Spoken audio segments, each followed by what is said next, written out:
Honeycomb Stories for Class 7 PDF.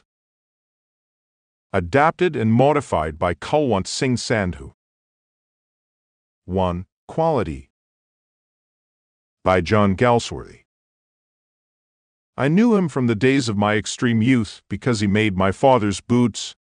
He lived with his elder brother in his shop, which was in a small by-street in a fashionable part of London. The shop had a certain quiet distinction. There was no sign upon it other than the name of Gessler Brothers, and in the window a few pairs of boots. He made only what was ordered, and what he made never failed to fit. To make boots, such boots as he made, seemed to me then, and still seems to me, mysterious and wonderful. I remember well my shy remarks, one day, while stretching out to him my youthful foot. "Isn't it awfully hard to do, Mr. Gessler?" And his answer, given with a sudden smile from out of the redness of his beard, "It is an art." It was not possible to go to him very often. His boots lasted terribly, having something beyond the temporary, some essence of boots stitched into them. One went in, not as into most shops, but restfully as one enters a church, and sitting on the single wooden chair, waited. A guttural sound, and the tip-tap of his slippers beating the narrow wooden stairs, and he would stand before one without coat, a little bent in leather apron, with sleeves turned back, blinking, as if awakened from some dream of boots. And I would say, "How do you do, Mr. Gessler? Could you make me a pair of Russian leather boots?" Without a word he would leave me retiring whence he came, or into the other portion of the shop, and I would continue to rest in the wooden chair, inhaling the incense of his trade. Soon he would come back, holding in his hand a piece of gold-brown leather. With eyes fixed on it, he would remark, "What a beautiful piece!" When I too had admired it, he would speak again. "When do you want them?" And I would answer, "Oh, as soon as you conveniently can." And he would say, "Tomorrow fortnight." Or if he were his elder brother, "I will ask my brother." Then I would murmur, "Thank you, good morning, Mr. Gessler." "Good morning," he would reply, still looking at the leather in his hand. And as I moved to the door, I would hear the tip-tap of his slippers going up the stairs, to his dream of boots. I cannot forget that day on which I had occasion to say to him, "Mr. Gessler, that last pair of boots creaked, you know." He looked at me for a time without replying, as if expecting me to withdraw or qualify the statement, then said, "It shouldn't have creaked." It did, I'm afraid. You got them wet before they found themselves. I don't think so. At that he lowered his eyes, as if hunting for memory of those boots, and I felt sorry I had mentioned this grave thing. "Send them back," he said. "I will look at them." "Some boots," he continued slowly, "are bad from birth. If I can do nothing with them, I take them off your bill." Once only, I went absent-mindedly into his shop in a pair of boots bought in an emergency at some large firm. He took my order without showing me any leather, and I could feel his eyes penetrating the inferior covering of my foot. At last he said, "Those are not my boots." The tone was not one of anger, nor of sorrow, not even of contempt, but there was in it something quiet that froze the blood. He put his hand down and pressed a finger on the place where the left boot was not quite comfortable. "It hurts you there," he said. "Those big firms have no self-respect."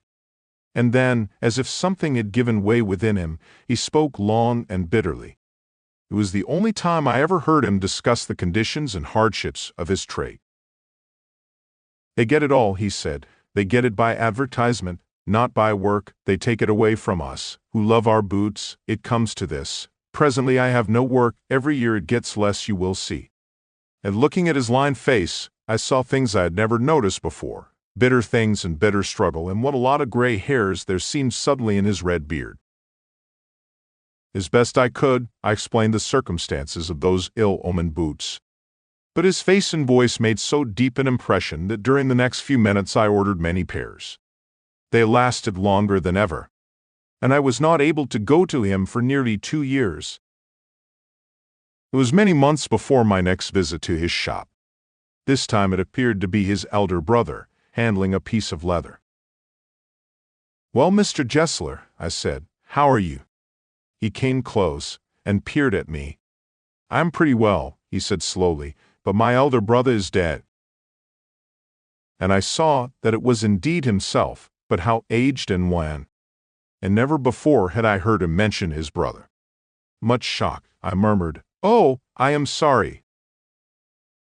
"Yes," he answered. "He was a good man. He made a good boot, but he is dead." And he touched the top of his head, where the hair had suddenly gone as thin as it had been on that of his poor brother, to indicate, I suppose, the cause of his death. "Do you want any boots?" And he held up the leather in his hand. "Altis, a beautiful piece." I ordered several pairs.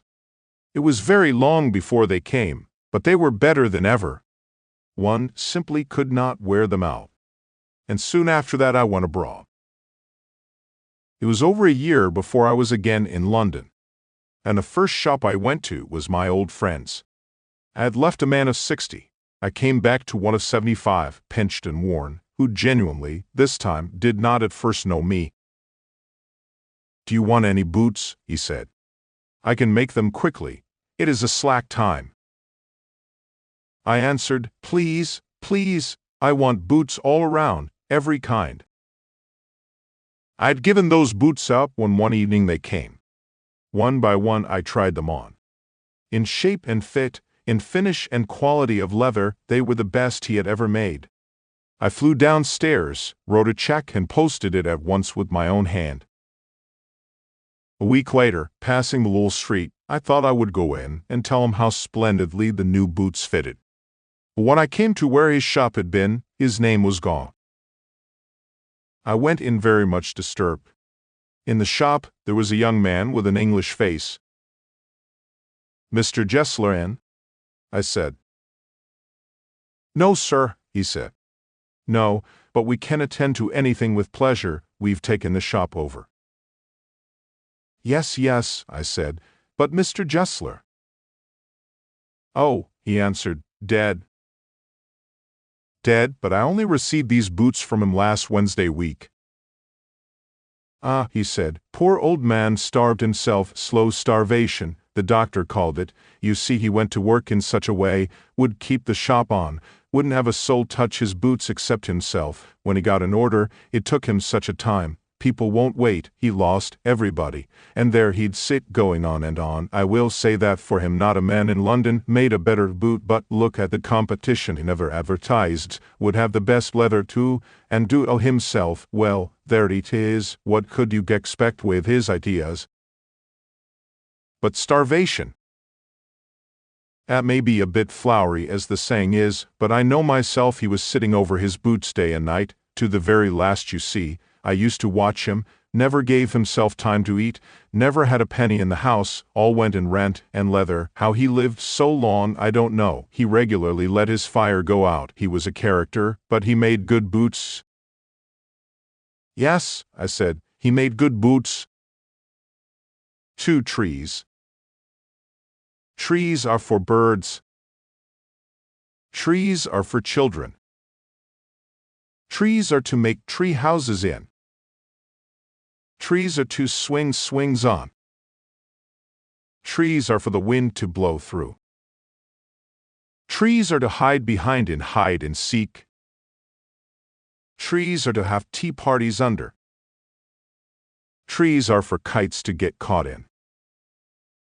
Trees are to make cool shade in summer. Trees are to make no shade in winter.